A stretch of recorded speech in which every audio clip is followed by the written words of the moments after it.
Welcome to ELEC3844, Engineering Management and Society. Today's topic is Management, Power, Authorities and Empowerment. What is management? Management means a process of planning, organizing, directing, controlling and organizations to achieve a goal.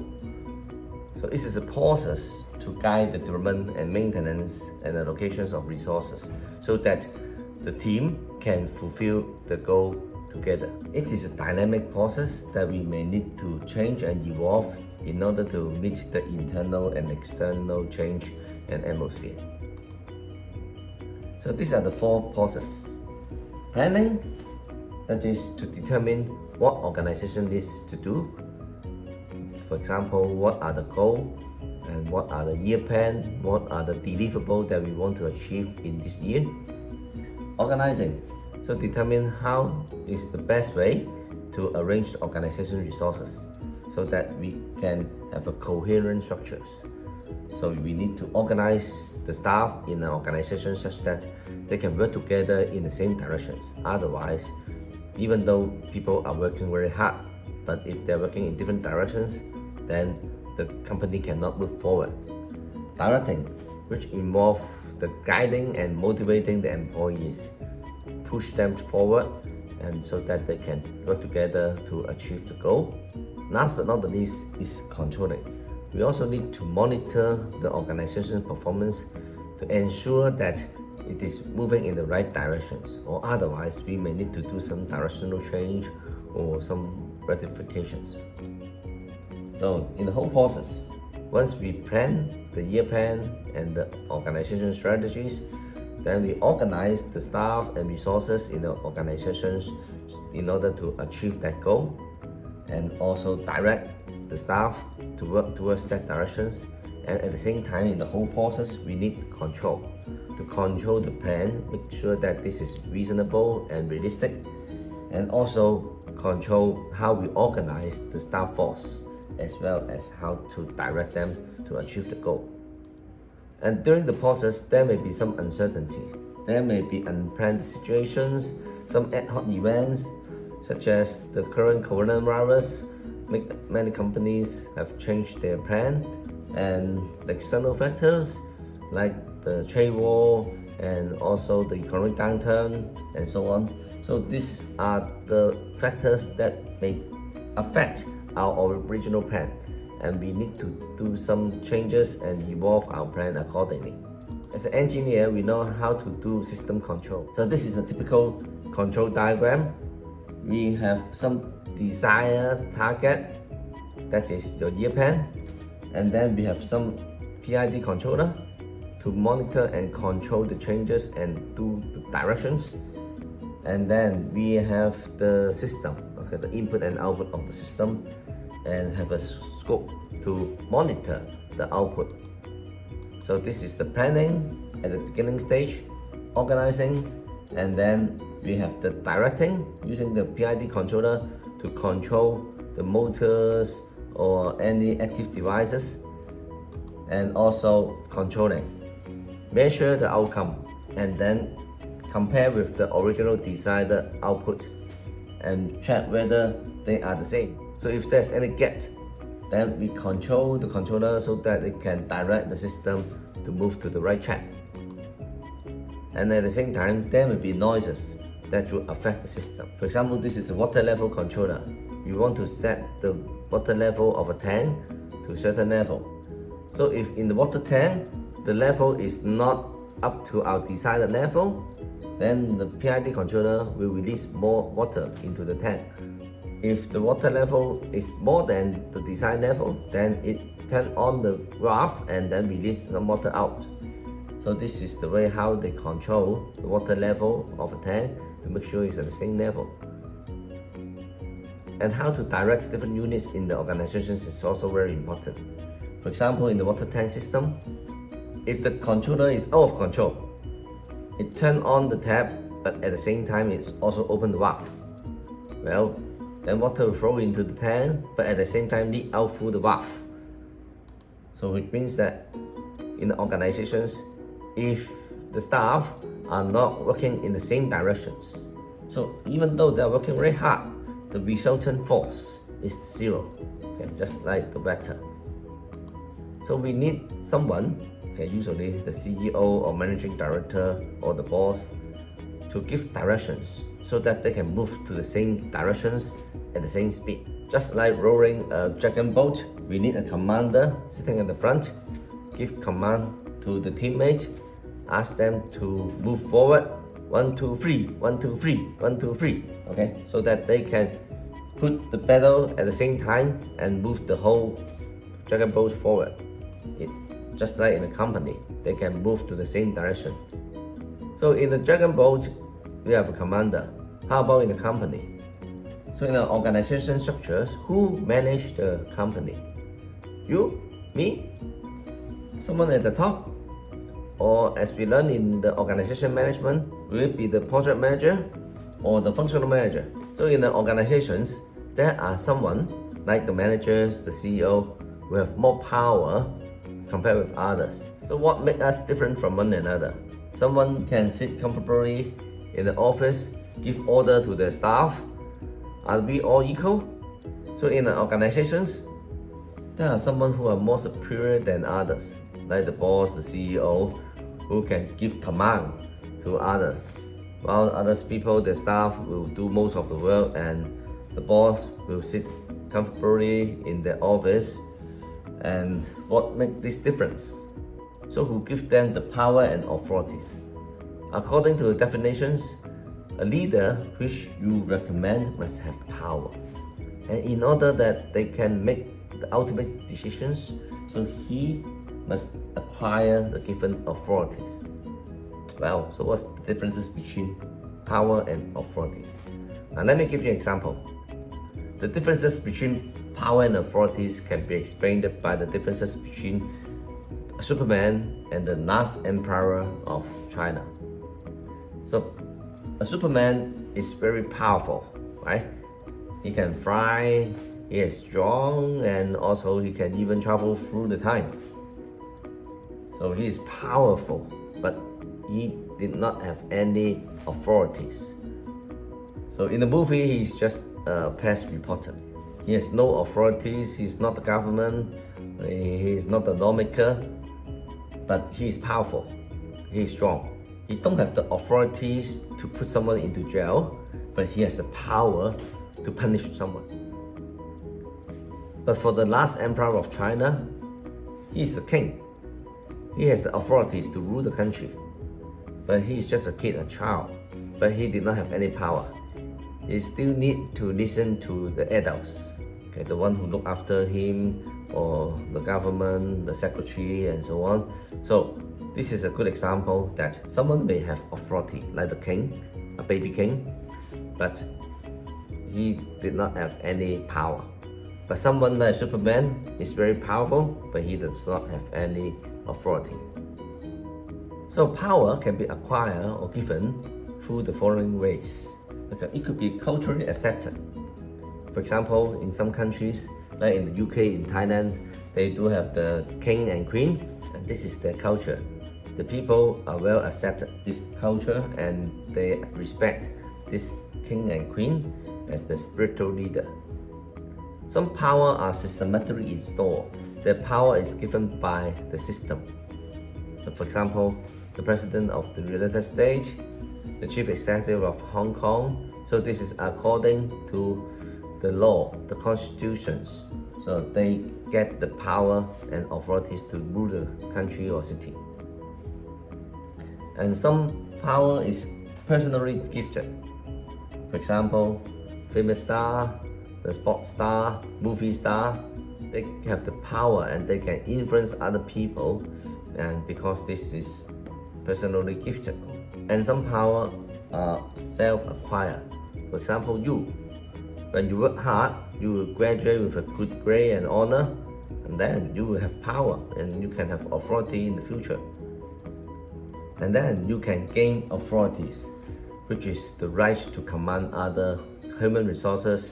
You can ask your staff to do something in order to achieve the ultimate goal of the organizations. And I believe that many of us, Hong Kong U graduate, will become the leader in the future, and you will acquire the power and authorities so that you can lead others people, your colleagues in the company, in order to empower other people, in order to utilize the best resources in the company, and then you can fully demonstrate the power of a leader. Regarding the types of power, it can be commonly classified into 5 different types: coercive power, legitimate power, expert power, reward or award power, reference power. So I can help you to remember this word by CLEAR, clear. Okay, is it clear that there are 5 different powers? Coercive, legitimate, expert, award, and reference. So coercive power, in other words, means punishment. It's the opposite of reward power. So basically, we remove some benefits or something good from others, or put something bad to those who perform not good enough. Then this is punishment. Just like we hit a horse so that we force it to run forward. There are many ways to punish a staff. For example, you can prevent someone from promotions, or even downgrade their positions, or deduct their salary, or take away the bonus, or even in some countries they may have physical injuries to some people as a punishment. Of course, this is not legal in Hong Kong, and in general they will create an element of fear. So the staff or someone's under control will scare the authorities, scare the power, so that they will follow the instructions. But personally, I don't think this is a good strategy to control people or how to move your organization forward. Usually, punishment will only have a negative effect. But personally, I don't think this is a good strategy to control people, because whoever being punished by you, they may not be that motivated to work hard in the future, and also they may not feel very good. Even though they say yes, okay, I agree, okay, I can do that, but from the bottom of their heart, they may not agree so, and then they just pretend that they will agree with you. Another power is called legitimate power. So this is a set of rights that a leader can inherit as a result of the positions in their power structure. It can be inherited by the law, by the constitutions, or by the company article of memorandum. So these authorities will exercise due to the positions of an organization. For example, you are the shareholders, you are the founder, so you hold most of the stock, more than 50% of the shares in the company, so you have the final say. Or you are the board of director, or you are appointed by the board of director as the general manager, and then you are given the right and authorities to manage the company. So you have the legitimate power to run the company. So the legitimate power can be relative. So someone like your boss will give you certain power, let's say to oversees and manage a small unit in a company. So the staff in this small unit will listen to you, but at the same time you still listen to that big boss. So this is relative. No one have the ultimate power. There are one layer over another layer. So in order to clear cut what are the authorities and power that inherited by legitimate power, we need some clear documents such as the term of reference, constitutions, by law, or in a company we have the article of memorandums and so on, so as to govern the extent of legitimate power that can be exercised by different levels in the authorities. And this type of documents are very important to avoid the abuse of using this legitimate power, so that it can run the company more smoothly and with less frictions. Because otherwise, if different managers claims that they have the power over another, then the company will be in a chaos. Another type of power is the award power, or we can say reward. When someone do something good and positive, then we give them some reward. Just like the carrot put in front of the horse, so that the horse will run faster in order to catch the carrot in front of it. So this is the opposite of the corrosive power. So we give some reward, some benefits to others in order to motivate them to do better and move forward. And reward power is more easy and fastest way to pursue as long as you have something good and attractive to reward the staff and you are willing to give to your staff. Okay, then you can do it right away. Give them some rewards and encouragement. So you may give some rewards to the staff that they want. For example, a sales bonus, some prize, a paycheck, or some mileage, or an air ticket for them to enjoy a holiday, bonus point on the credit card, and so on. So there are different ways to reward a person, and money may not be the only solution or may not be the best one. Okay? Sometimes an encouragement or some commendations in front of the staff in the annual conference or annual dinner may also be a good encouragement. So you need to find out what are the motivating factors. Different staff may have different motivating force. So if you can identify how to motivate a staff and give them the right motivations, then you can help to move the company forward. Reference powers are those powers that someone may be able to influence others by their good personalities and behavior. And other peoples will respect and listen to those people who have this reference power. And other peoples may magically appealed by the reference power of the leaders. So they say something and then the people will follow. This type of power is very often self-gifted. Sometimes the leaders cannot be trained, and very often those leaders are inborn or self-gifted. Like they can deliver a very good speech, they have a handsome and elegant appearance, and those leaders usually have appealing personalities that can admire other people's. So what are those appealing personalities? I can list a few. For example, the physical attractiveness.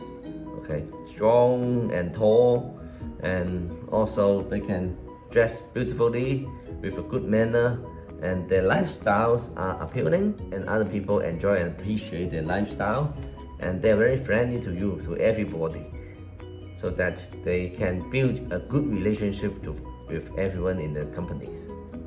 And honesty and integrity is also a very important factors. So if someone tell lies and lost their integrity, no matter how handsome or pretty that this person is, nobody will trust him. And also they can deliver very good speech, like the leaders of many countries, especially those who are elected. So very often the leaders can deliver good speech, like the election speech or the president's inauguration speech. So if the speech is good enough, then they can influence people and they can gain more vote. Self-competencies and charisma are also very important. So someone stand on the stage and demonstrate good self-competencies and charisma can influence lots of people through their actions. Expert power is empowered by the expertise knowledge. For example, a doctor or engineers. So they have professional knowledge and they can, for example, a doctor can certify someone's death, and a professional engineers, a chartered engineers, can also approve and sign on any engineering design. For example, building a bridge or a building or a power plant. And this type of design is very critical. If there's any mistake, then human life may be involved. So let's spend a few minutes to think of how to link all this power, corrosive power, legitimate power, expert power, reward power, and reference power with different leaders or different types of occupations. So in an organization, a leader should give authorities to different levels of their managers and staff so that they can perform the goal and functions. So there are 9 authorities, the staff authorities, and these are refers to the positions, authorities, and according to their seniority. For example, a junior staff may only be able to approve expenditures for, let's say, $1,000. But the senior managers may get high approval, maybe they can sign on any expenditures maybe more than 50,000. So different level of staff have different authorities and approval right. And depending on the positions of the staff, they have the position power, which include the reward power, coercive power, and legitimate power. For example, the chairman of the board of directors of a listed company may have the legitimate power over the control of the whole company. He also possesses the coercive power, which can punish the staff, deduct the salary, stop the promotions, or even fire the staff. Or the reward power to increase the salaries, give them bonus, or give them promotions. So this is the power given by the positions of the person. But in order to make the company operate in a more efficient way, we need to empower your staff so that they can fulfill their functions. So empowerment is a broader sense of delegations of authorities. So we give certain level of power to your staff, including the reference power, express power, reward power, coercive power. So to give them the opportunities to make their own decisions. Otherwise, the boss will be very busy. Wherever small issues has to be approved by him, then the company will be very inefficient. So nowadays, more and more bosses and managers are now practicing empowerment. They let their staff to make certain level of decisions, and when the decisions impact exceeds certain amount, for example, this is an investment more than $1 million, then we need to pass to the general manager. Or if this is over 10 millions, then we need to pass through the board of directors. So different level of staff have different authorities right. And empowerment is nowadays probably the most important and popular concept in the modern management. So if we can successfully empower your staff, there are many advantages. So the employee will have more motivations because they have the ownership. They feel that I am part of the decision-making process in this company. So they will be more responsible and accountable. And it can also increase the efficiency. Imagine if there's some small problem in the frontline staff and they have no right to make decisions, every time they need to escalate to the top. And then the managers need to make the final decisions and give the instructions to different level of staff. Then the company will operate in a very inefficient way. And by increasing the efficiency, the competitive advantages of the company can be increased. And more importantly is that the company can be more adaptive to any turbulence, any changes, and other sudden impact or adverse effect that may deteriorate the business environment.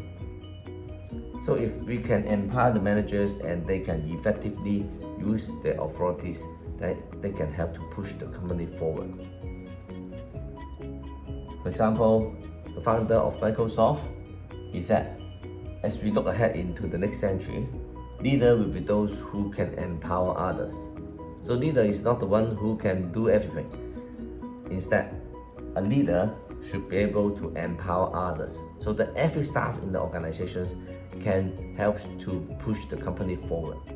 And there are two meanings in empowerment.